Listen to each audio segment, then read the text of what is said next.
¿Qué tal? ¿Cómo están? Estamos en Mendel Class, la mejor plataforma. Te habla Avisanga. Estamos en Anatomía 1. Continuamos, joven, con el tema de aparato reproductor masculino, ¿ya? ¿Sí? Ya te dije, te lo vuelvo a repetir.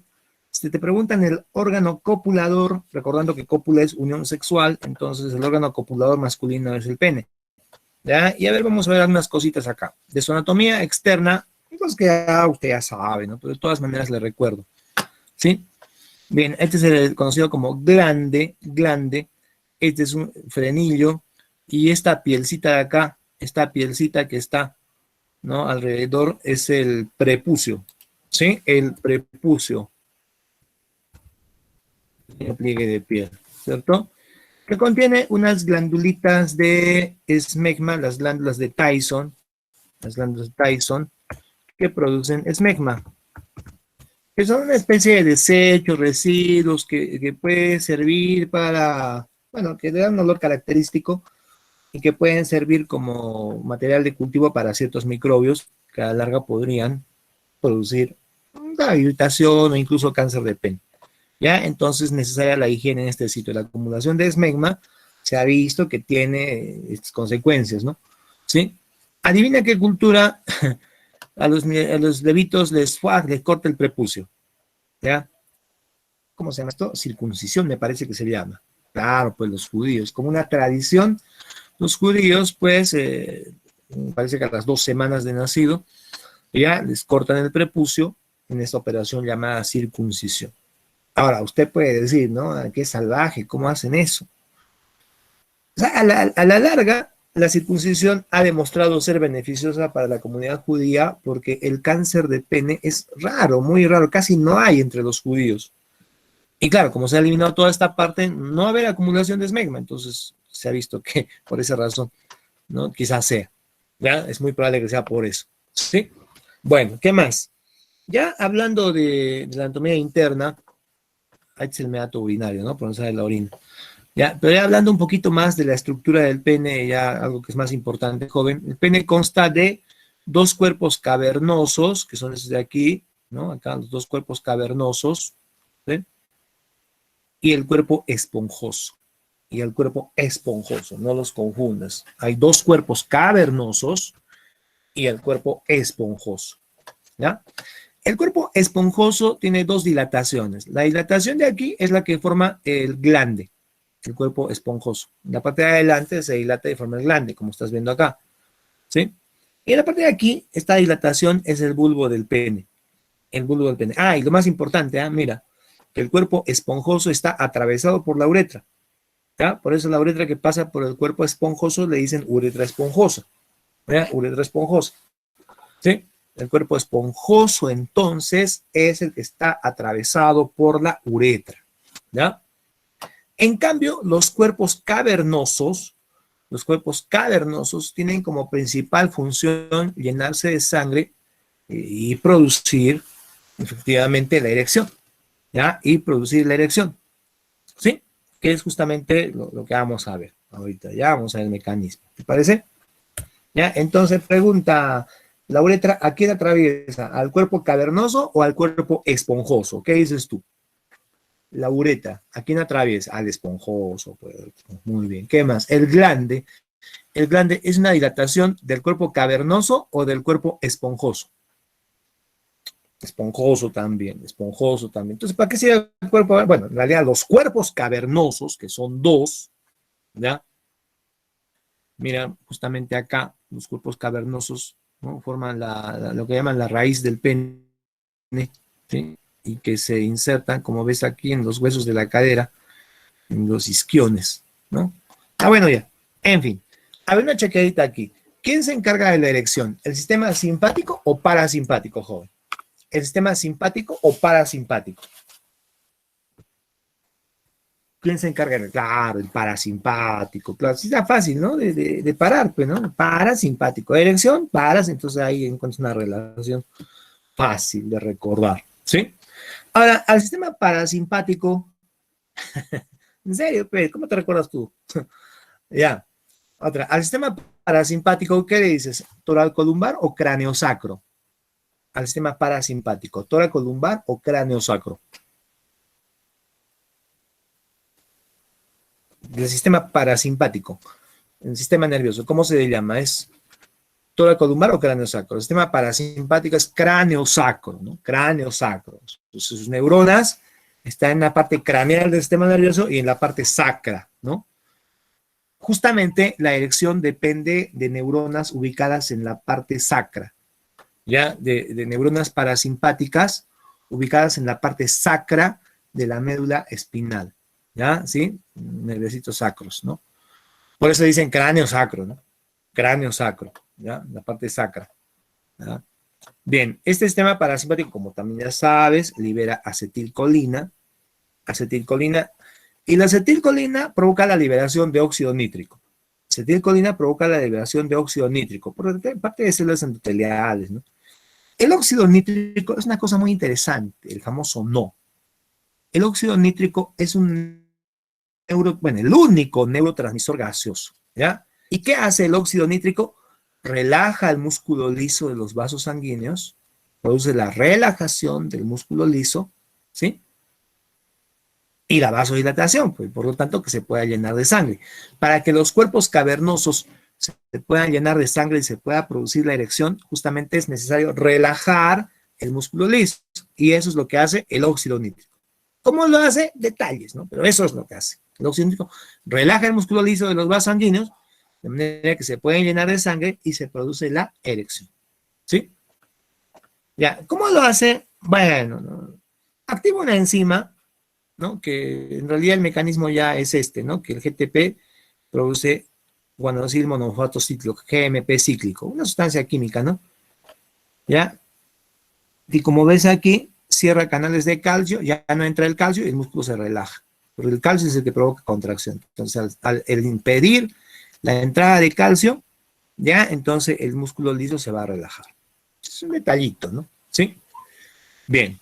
Ahora, también debes saber una cosa, joven, ¿ya? Que con la edad, la cantidad de óxido nítrico ya va disminuyendo, ¿sí?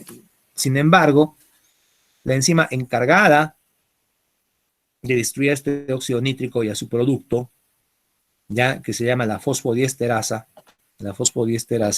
PDE, no disminuye, no disminuye, ¿no? El óxido nítrico disminuye, pero la fosfodiesterasa no, ¿ya? De manera que a una edad avanzada de 50, 60 años es muy difícil que el óxido nítrico se acumule porque esta fosfodiesterasa, pues alto que la va a destruir, ¿sí? Y ese era básicamente un problema. Digo, era porque se encontraba una interesante solución, ¿ya? ¿Sí? Esta cosa, ¿ya? Cuyo nombre químico es sildenafilo. Sildenafilo. El sildenafilo, alias Viagra, ¿ya? Lo que hace es a esta enzima cancelarla, ¿no? Bloquea a la fosfodiesterasa. Entonces, al bloquear a la fosfodiesterasa, permite que el producto del óxido nítrico se vaya acumulando, ¿no? Que ya no se destruya tan rápido. Porque, como te decía, ¿no? Esta fosfodiesterasa evita que se acumule, entonces no va a producirse la erección. Pero si cancelamos a esta de acá, entonces ahora sí, ¿no? Entonces, ese es el mecanismo. Claro que el Viagra no funciona solito, o sea, contrario a lo que piensa el común de la gente, ya piensa que apenas se aplica el sildenafilo, ya hay erección. No, no es así. Ya tiene que haber, de todas maneras, excitación del sistema nervioso para que se produzca la erección. Si no hay, entonces no va a haber tampoco erección. Ya requiere este mecanismo. ¿Sí? Bien, bueno. Entonces, ese sería el mecanismo de la erección. A menos que quieras preguntar algo. Pero bueno. A ver, continuemos entonces. Ahora solo nos queda hablar un poquito de las glándulas accesorias, anexas y un poquito de los espermatozoides para terminar el tema. ¿Sí? ¿Qué te pueden preguntar de aquí? A ver, ¿cuáles son las glándulas anexas o accesorias del aparato reproductor masculino? La próstata, las vesículas seminales y las glándulas de Cooper. ¿Ya? ¿Sí? A ver, hablemos de la famosa próstata. A alguien se le ha ocurrido que sería brillante un diseño en el cual la próstata está alrededor de la uretra. ¿Ya? Supongo que la evolución, ¿no? Sí, mira, la próstata es una glándula de 3 por 4 centímetros, o sea, más o menos del tamaño de una pelota de ping pong, ¿ya? Que está alrededor de la uretra, como ves, ¿no? Mira, la próstata, ¿sí? Ya. Entonces, ese es un problema, porque cuando la próstata crece, y crece joven a partir de los 45 años, ya va a bloquear la salida de la orina, va a tener problemitas, ¿no? Impidiendo la salida de la orina por el crecimiento de la próstata. ¿Sí? Bueno, está preparados para eso también. La secreción prostática le da el aspecto lechoso o mucoso al semen. A ver, ¿qué dices tú? La secreción prostática le da un aspecto lechoso o mucoso. Aspecto lechoso, así es, muy bien. Aspecto lechoso. ¿Sí? La secreción prostática contribuye más o menos del 20 al 25% del volumen del semen. Del 20 al 25% del volumen del semen. ¿Ya? Y aunque en general se dice que las secreciones del semen, las secreciones de las glándulas que forman el semen son alcalinas, en realidad la secreción de la próstata es ligeramente ácida. ¿Sí? Ligeramente ácida. El pH de la secreción de la próstata es más o menos 6.5. No es tan ácido, ¿no? Pues ligeramente ácida, ¿no? Alcalina, alcalina no podemos decir que es, ¿ya? Es ligeramente ácida, ¿sí? Bien, pero ahora vamos a lo importante. ¿Qué sustancias, qué sustancias importantes hay en las secreciones prostáticas? ¿Qué sale de la próstata? La más importante es la seminal plasmina. Grábate este nombre. La próstata produce seminal plasmina. ¿Sí? La próstata produce seminal plasmina. Esta imagen es el tacto prostático, pues, ¿no? El tacto rectal en el cual se busca ver si es que hay cáncer de próstata. Es la manera clásica, ¿no? De detectar el cáncer de próstata. No vale la pena mucho comentarlo, no, difícil es una pregunta así, pero de todas maneras quería hacer todo presente. Esta es la hipertrofia prostática, ¿no? Mira, cuando crece la próstata en exceso y impide la salida de la orina, bloquea la salida de la orina. Pero bueno, la seminalplasmina es un antibiótico natural que mata bacterias. ¿Ya? Mata bacterias. ¿Y quién lo produce? La próstata. Entonces, acuérdate, ¿quién te protege de las bacterias ahí en el semen? La próstata. Porque la próstata produce seminalplasmina. ¿Ya? También produce ácido cítrico que ayuda en algo a darle energía al espermatozoide, ¿ya? Para que produzca el ciclo de Krebs, ¿no? Ácido cítrico. La fosfatasa ácida no se sabe qué hace, ¿ya? Pero hay, ¿no? De la próstata sale fosfatasa ácida.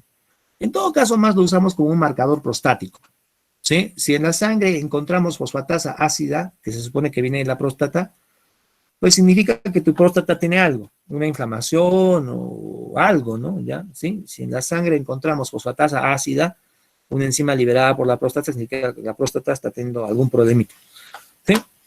Y el antígeno prostático, junto con otras enzimas proteolíticas, se encarga de disolver el coágulo. ¿Y qué tiene que ver un coágulo acá? Ahorita vamos a ver, ¿ya? El antígeno prostático es una enzima proteolítica que puede disolver coágulos, ¿sí? ¿Para qué va a servir? Ya ahorita te voy a decir, ¿ya? Pero estas son las 4 cositas importantes producidas por la próstata, ¿ya? ¿Cuál era la función de la seminal plasmina, joven? A ver, ¿cuál era la función de la seminal plasmina? A ver si me dices. Antibiótico, muy bien. Mata bacterias, claro que sí, la próstata. Bien, ¿qué más tenemos? Ya, las glándulas de Cooper. Glándulas de Cooper, conocidas también como glándulas bulbouretrales. Glándulas de Cooper, conocidas también con el nombre de glándulas bulbouretrales. ¿Sí? Acá están, ¿no? Bien. Primero, el tamañito es de un guisante o una arvejita. O sea, grandes no son, son chiquitos. ¿Ya? Eh, Segundo, como ves, están ubicadas aquí en los músculos del piso de la pelvis, metidos ahí, pero desembocan al inicio de la uretra peniana. Desembocan al inicio de la uretra peniana. ¿Ya? Y su secreción es transparente, alcalina y mucosa. ¿Ya? Pero lo más importante es que esta secreción, joven, es preeyaculatoria. Esta secreción es preeyaculatoria. Y ya, claro, sin tratar de ser muy, explícito, joven, no sé, seguramente usted se ha dado cuenta, ¿ya? O que nos vamos a exhibir un poco acá, ya que antes de la eyaculación, ya momentos antes, hay una pequeña secreción mucosa transparente que se produce antes de la eyaculación, justamente es esta, viene de ahí. Las glándulas de Cooper, ya, producen esa secreción mucosa que seguramente usted se ha dado cuenta, ¿sí? Bien, ¿cuál es la intención de esta? Es que, ¿sabes? Los espermas son muy sensibles a la acidez. La acidez rápido se muere, ¿ya? Y justamente en la uretra va a haber acidez debido a los restos de orina, ¿ya? Entonces, si de frente salen en la eyaculación los espermatozoides, muchos van a morir acá. Por eso es que estas glandulitas previamente van a producir secreción mucosa y van a neutralizar la acidez de la uretra. ¿Sí me entendiste, no? Entonces, su función, neutralizar la acidez de la uretra, ¿ya? Antes de la eyaculación. Sí, antes de la eyaculación. Esa sería básicamente su función. ¿Ya? Y bueno, respecto a si esta secreción de las glándulas de Cooper contienen espermatozoides o no, sí hay estudios que demuestran que en la secreción hay algunos espermatozoides que quedan, de manera que se sabe en general que no es necesario la eyaculación para que haya, en todo caso, embarazo. Pueden haber algunos espermatozoides residuales que salen con esta secreción de las glándulas de Cooper. ¿Ya? Bueno, ¿sí? Bien. A ver, y por último, la tercera glándula que nos interesa, ya son las vesículas seminales. A ver, una miradita acá. ¿Se ven, joven? Mira, ¿sí? Mira, están en la base de la vejiga. Las vesículas seminales, acá está. Así se ven, ¿no? En radiografía. Las vesículas seminales. Una consulta, ¿te acuerdas? Mira, ¿qué pasa cuando se juntan el conducto diferente con el conducto de la vesícula seminal? ¿Qué sale? A ver, para recordar. El conducto diferente, así es, con la vesícula seminal, el conducto eyaculador. Chévere, muy bien, ya lo recordamos, excelente. Bueno, ahora, las vesículas seminales, como ves, están ubicadas en la base de la vejiga, miden más o menos unos 5 centímetros. Antes se pensaba que ahí se almacenaban espermatozoides, ahora se sabe que no es así, ¿ya? No, al menos en el humano no, ¿correcto? Las vesículas seminales son las que más volumen aportan al líquido seminal, más o menos un 60 al 70% del semen es de las vesículas seminales. Su pH es definitivamente alcalino, ¿sí? Y tiene aspecto mucoso, ¿sí? La próstata daba aspecto lechoso, pero la secreción de las vesículas seminales da aspecto mucoso al semen, da aspecto mucoso, ¿correcto? Bien. ¿Y qué sale de las vesículas seminales? Salen 4 cosas importantísimas que pueden ser preguntas. Entonces hay que esforzarnos un poquito en recordar, ¿ya? ¿Sabías que el semen tiene el azúcar fructosa? ¿Sí? ¿Ya? Recuérdate que los espermas, ahorita vamos a verlo, salen sin nada, sin equipaje, sin nada, salen a la aventura, ¿no? ¿Ya? Pero justamente el líquido seminal les da cómo nutrirse, por ejemplo, fructosa, ¿ya? Entonces las vesículas seminales producen fructosa, que sirve para dar energía, para producir ATP, ¿no? A los espermatozoides. Lo mismo que el ácido ascórbico o vitamina C. Ahí ten cuidado. Las vesículas seminales producen ácido ascórbico. En cambio, la próstata produce ácido cítrico. Ambos son sustancias que al metabolizarse pueden darte energía, lo mismo que la fructosa. Hay que tener cuidado con eso, ¿no? Próstata, ácido cítrico, ¿sí? Vesículas seminales, ácido ascórbico o vitamina C. Ese pequeño detallito, ¿ya? ¿De dónde sale la fructosa? Vesículas seminales, ¿sí? Bien. ¿Qué más? También hay, mira, como te digo, su Red Bull de los espermatozoides. Cuando el espermatozoide está todo cansado, ya dice, ya creo que ya no puedo seguir. El semen también tiene prostaglandinas, que vienen de las vesículas seminales. Y las prostaglandinas tienen la capacidad de aumentarle, ponerle turbo al espermatozoide. Ya está así todo débil, de nuevo le aumenta la movilidad, ¿sí? Al espermatozoide. ¿Ya? Y bueno, algo que se cree también, bueno, lo comprobado es que las prostaglandinas aumentan la movilidad de los espermatozoides y también producen la contracción uterina, ¿no? La contracción de las vías espermáticas femeninas, contracción del útero. ¿Ya? Ahora, ¿cuál será la utilidad de la contracción uterina? No se sabe bien. Se sospecha que si estas prostaglandinas hacen contraer al útero, el útero puede aspirar y de esta manera facilitar el trabajo de los espermatozoides, aspirar para que llegue mucho más rápido. No se ha podido comprobar bien, supongo que no es muy rentable para hacer experimentos muy costosos, ¿no? Pero hasta donde se ha visto, llama la atención que si medimos la velocidad del espermatozoide, para llegar a la trompa debería demorar unas 2 horas, ¿sí? Estás sacando la cuenta, es fácil, velocidad, distancia, ya te aplicas tu física ahí. Ya demoraría unas 2 horas, pero sin embargo, se ha encontrado espermas en las trompas de falopio 5 a 10 minutos después de la relación sexual, o sea, como los espermatozoides flash, ¿no? Entonces, lo que se piensa es que de repente han llegado por aspiración del útero debido a las prostaglandinas. Entonces, las prostaglandinas producen aumento de la movilidad de los espermas y también contracción uterina. Es lo importante, ¿sí? Ya. Y bueno, las vesículas seminales también producen fibrinógeno, que es una proteína, bueno, fibrinógeno es la sustancia que forma el coágulo, ¿ya? En realidad hay una ligera diferencia con el fibrinógeno de la sangre, es diferente, pero la función es la misma. Produce la coagulación del semen temporal durante unos 5 a 10 minutos y después se va liberando poco a poco. ¿Sí? Ya, entonces, ojito, son las 4 cosas importantes de las vesículas seminales. ¿Ya? Entonces, a la pregunta, te dicen, ¿de dónde sale la fructosa, joven? ¿De la próstata o de las vesículas seminales? A ver, dime, ¿de dónde sale la fructosa? ¿De la próstata o de las vesículas? Muy bien, las vesículas. ¿De dónde sale la seminal plasmina? ¿De la próstata o de las vesículas? Ah, sí, la seminal plasmina es de la próstata. ¿Y de dónde salen las prostaglandinas? ¿De dónde salen las prostaglandinas? De las vesículas, muy bien. Hay un riesgo, tengan cuidado, no va a pensar usted, si son prostaglandinas, deducción, profe, próstata. No. Le pusieron prostaglandinas porque al inicio pensaron que salía de la próstata, se equivocaron.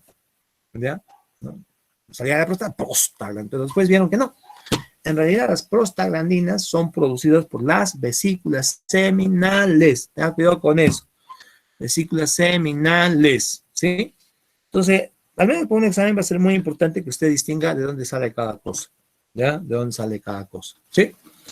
Bien, acá tu pata, el espermatozoide, mira.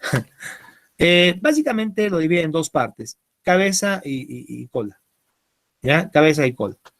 Ahora, la cola puede tener otras cositas, ¿no? El cuello, acá, el cuello, la pieza intermedia, la pieza principal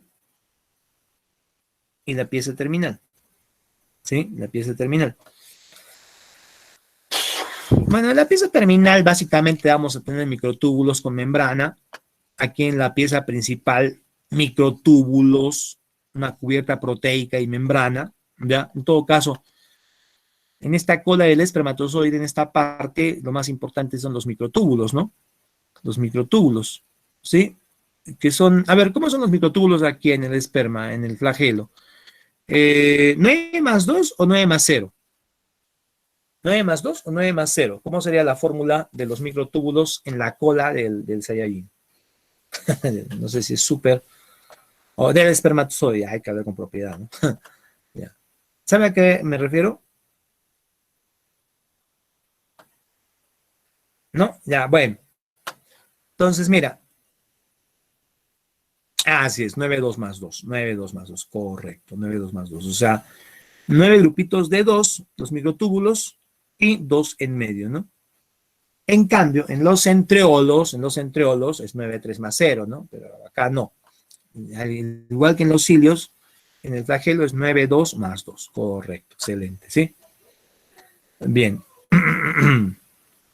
En la pieza intermedia, mira, fíjate acá, en la pieza intermedia, lo más importante son las mitocondrias, ¿sí? Mitocondrias en forma de espiral. Mira cómo están como salchichas alrededor, están colocadas de manera espiral. Mitocondrias espirales en la pieza intermedia. Son fundamentales para darle la energía para el flagelo. Si no, pues, ¿cómo se va a mover? ¿Ya? Es la pieza intermedia, ¿sí? Ya. Y en la cabeza está el núcleo, ¿sí? En la cabeza del espermatozoide está el núcleo, ¿correcto? El núcleo. En el cuello suele estar el cuerpo basal, o sea, el cuerpo basal es el que origina los microtúbulos del flagelo, ¿ya? En el cuerpo basal, que es como un centriol, ¿ya? Pero en la cabeza está el núcleo.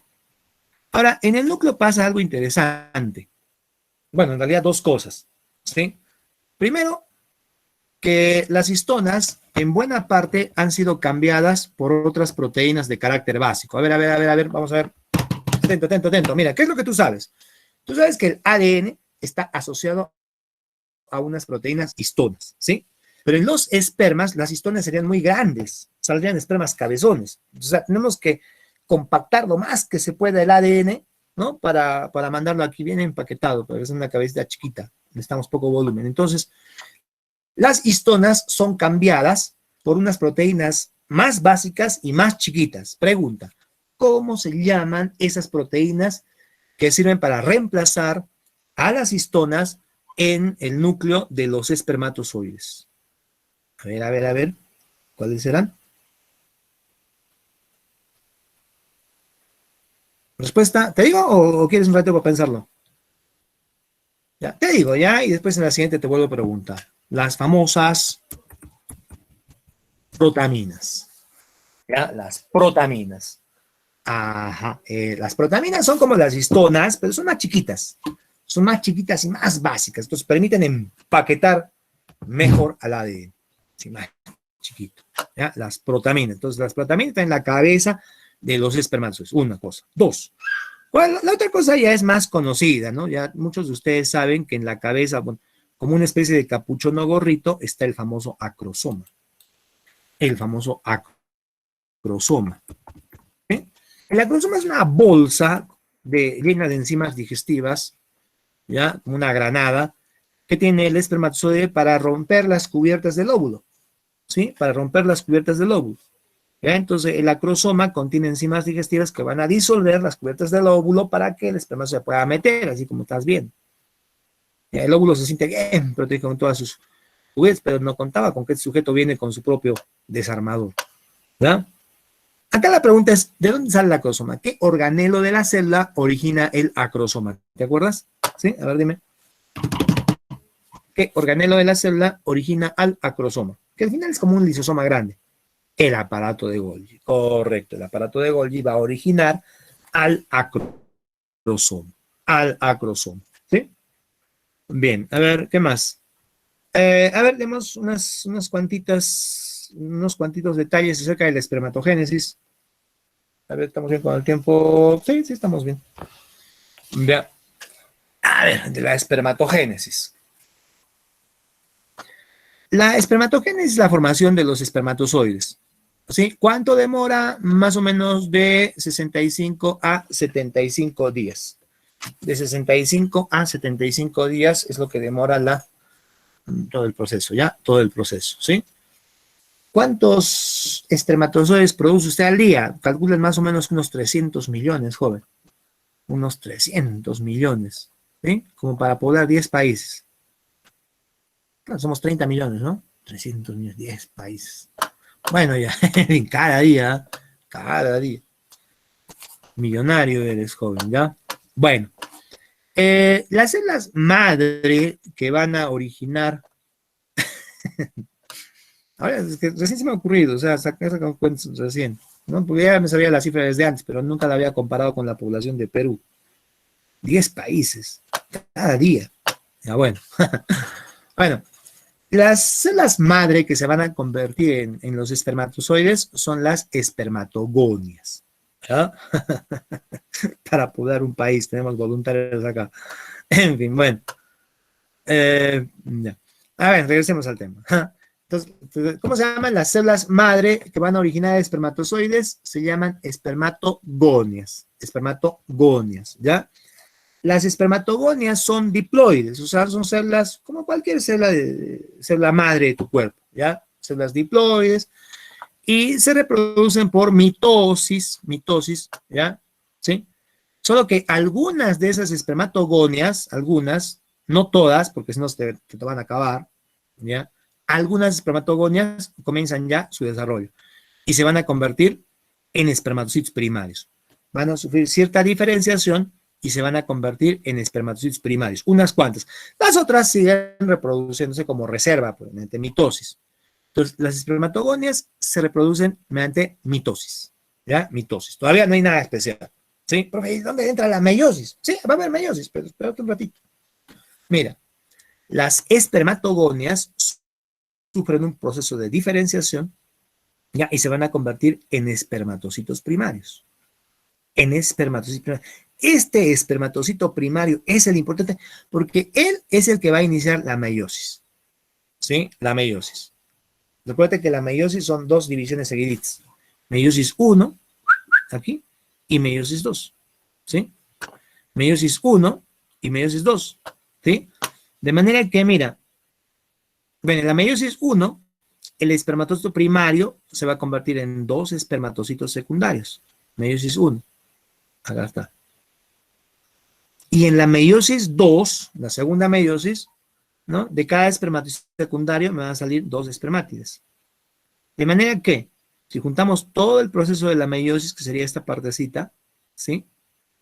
De un espermatocito primario, me van a salir 4 espermátides que después se van a convertir en espermatozoides, ¿ya? Entonces, en la meiosis de un espermatocito primario, me van a salir 4 espermatozoides, 4 espermatozoides, ¿sí? De un espermatozoide primario, que es el que comienza la meiosis. Mira que te lo estoy diciendo varias veces, ¿ah? ¿Ya? El espermatozoide primario, ¿sí? Bien. Los procesos iniciales de la espermatogénesis dependen más que todo de la FSH, ¿ya? Que es la hormona que inicia la espermatogénesis, ¿no? Y los procesos finales, más que todo, dependen de la testosterona, ¿ya? Los procesos finales ya dependen sobre todo de la testosterona, ¿ya? Ahora, dos cositas más, ¿sí? Nota que siempre, durante todo el proceso, están interconectados, ¿ya? Interconectados. Siempre hay puentes citoplasmáticos entre todas estas células germinales. Siempre están conectaditos, ¿sí? Dicen por ahí que es para que el proceso se dé de manera coordinada. Esa es una posibilidad, ¿sí?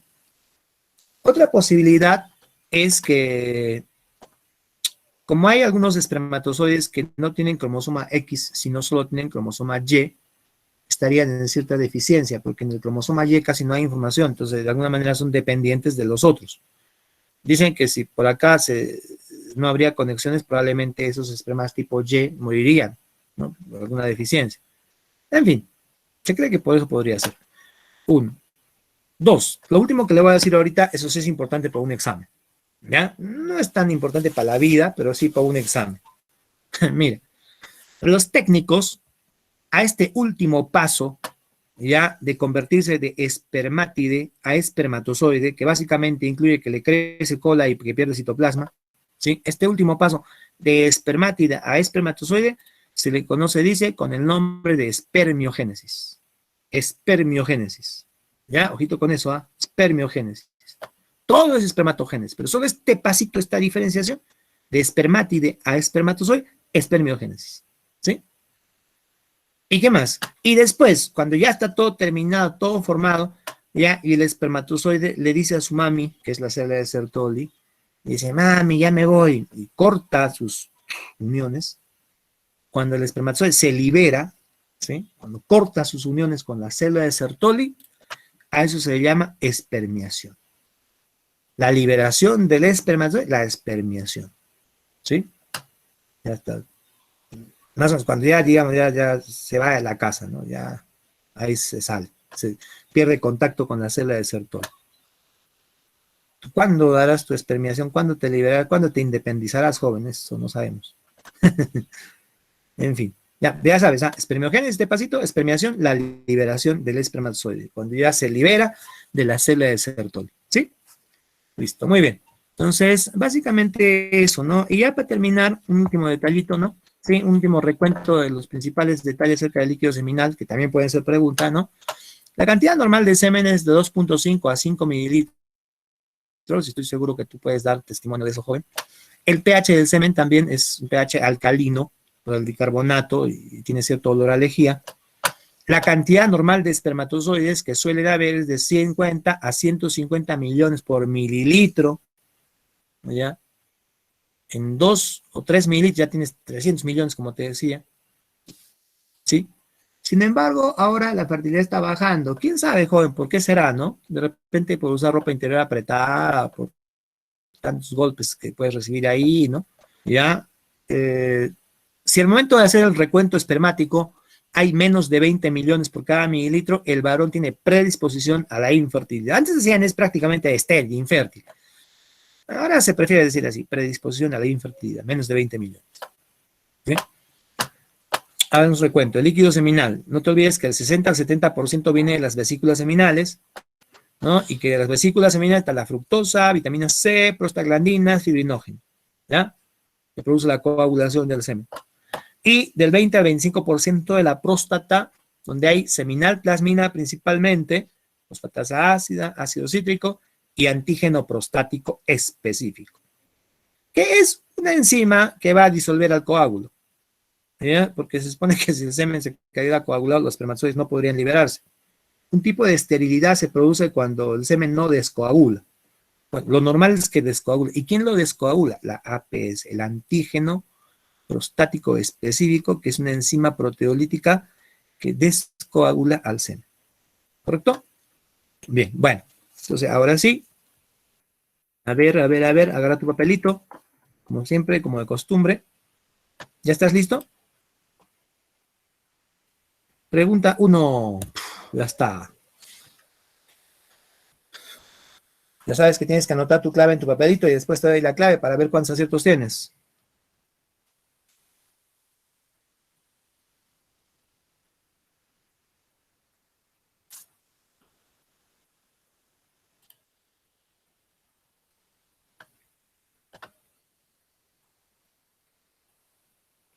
Pregunta 2.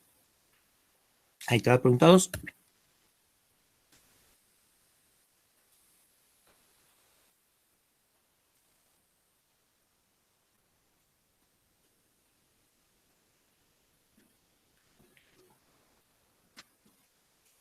Pregunta 3, pregunta 3.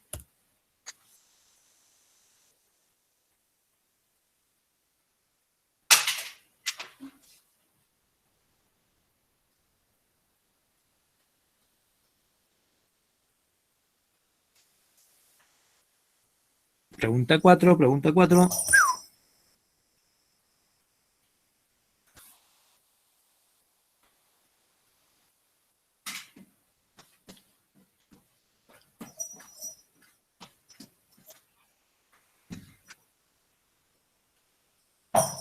Pregunta 5, pregunta 5.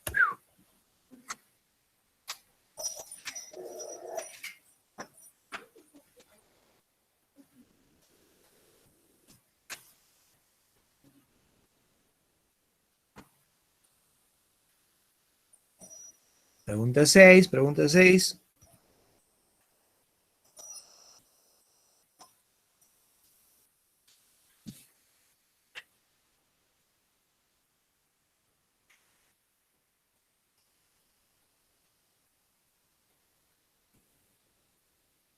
Pregunta 7, pregunta 7.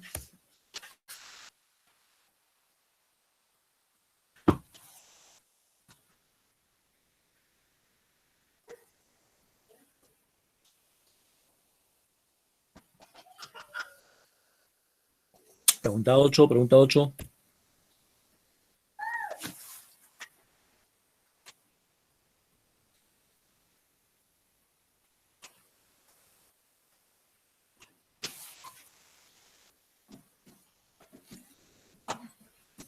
Pregunta 9, pregunta 9.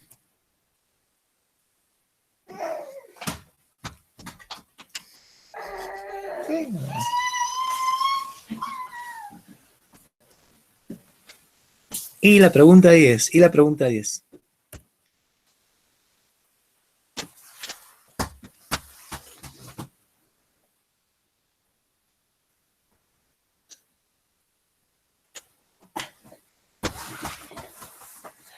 Bien, vamos a ver sus claves entonces.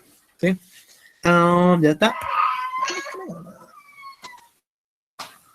En la 1, la falsa es... Claro, la uretra, ¿cómo va a atravesar? Claro, pues, ese cuerpo esponjoso, ¿no? Ese cuerpo esponjoso, ¿no? El cavernoso, ¿qué sería? Sería el fenómeno. Ya, en la pregunta... A ver, espérate ya.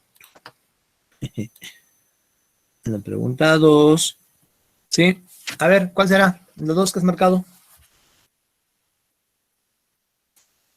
Claro, las glándulas de Cooper, conocidas también como bulbouretrales, bulbouretrales.